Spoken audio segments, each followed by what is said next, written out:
When I was a kid, I was absolutely obsessed with power armor and giant mechs that had a ridiculous amount of firepower. For example, my favorite Marvel character is War Machine, and my favorite Gundam is the Heavy Arms Gundam. And in the 40K universe, I absolutely love the Storm Surge. The idea of a walking battlesuit that can demolish the entire battlefield is just awesome. Now recently I had the opportunity to work on Mark Rober's Nerf tank, and this is the first time I saw in Nerf something that could actually fit what I want to build. And that is to take all that stuff and put it into a battlesuit or power armor or some crazy armor build. And if I was able to do this, I would finally make my dreams come true of building the ultimate Nerf dreadnought. And in today's video, I take one step closer to fulfilling my dream. So let's go ahead and jump right into the video. Now I've been preparing for Jared's epic blaster battle number 10, and this is going to be an awesome battle, and I wanted to do something special. Now this is going to be a Nerf battle of thousands of people. It truly is an epic blaster battle. So I took this opportunity to clean up my Nerf Doom Guy Dreadnought armor. It got really beat up from prior battles, and I had to fly with it, and unfortunately the baggage handlers really beat this thing up. So I had to repair it, repaint it, and add a few new things to it to make it even better. Now I wanted to work on what I'm referring to as the ultimate blaster system. This is something that can fire everything and have thousands of rounds of capacity. I think I pulled it off. And I would like to introduce this blaster, which I'm dubbing the Omnissiah. This is a blaster that can fire it all. At least everything Demolisher rocket size and smaller. On the main blaster, without all the attachments, we can fire Mega Demolisher rockets, Standard Elite darts, half darts, and of course Rival.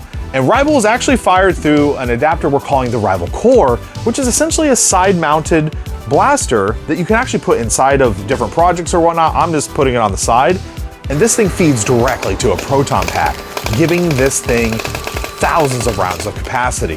Now, I can already hear the comments, no, the proton pack is not ready. We still have a little bit of fine tuning to do over at Added Darts. Make sure you're following the Added Darts social media accounts to see when we have more information. And I know we've been saying it for a long time, but yes, proton pack, or what we're referring to as now the Infinite Pack, is coming very soon. Now the blaster is able to fire everything else via the top blaster, which is a Mighty Momma.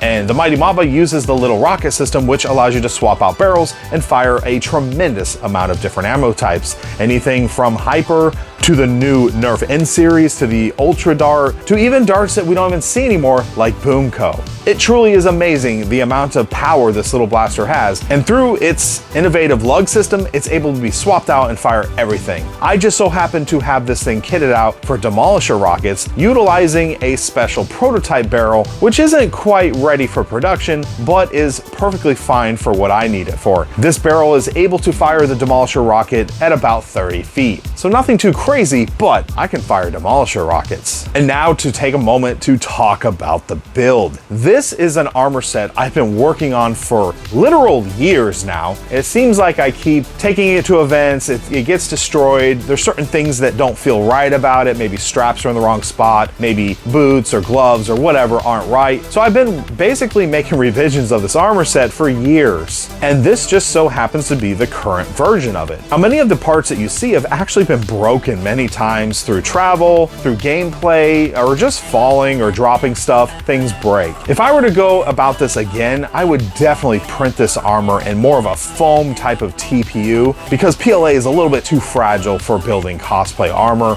or Nerf armor in general. Now, you can clearly see this armor is pretty inspired from the original Doom Guy, giving it the name the Nerf Doom Guy Dreadnought armor. The idea of the armor is to, number one, it's gotta look cool and also offer a little bit of protection, be very mobile and not restrictive, and allow the user to be able to wield a various assortment of Nerf armaments. I absolutely love how this armor looks and how it's evolving over the years, and if you're at Jared's Epic Blaster Battle, come on over and say hi, grab a photo with me, get an autograph, and I look forward to having a great time. Jared Epic Blaster Battles are truly an amazing event. It's like a once-in-a-lifetime type of experience. If you haven't been to one, I highly recommend going to one. You can still purchase tickets today, so if you haven't done so already, make sure to grab one. Well, that pretty much wraps up today's video. I want to thank you for watching. As always, I'm DrFlux. Be safe and happy foam flinging.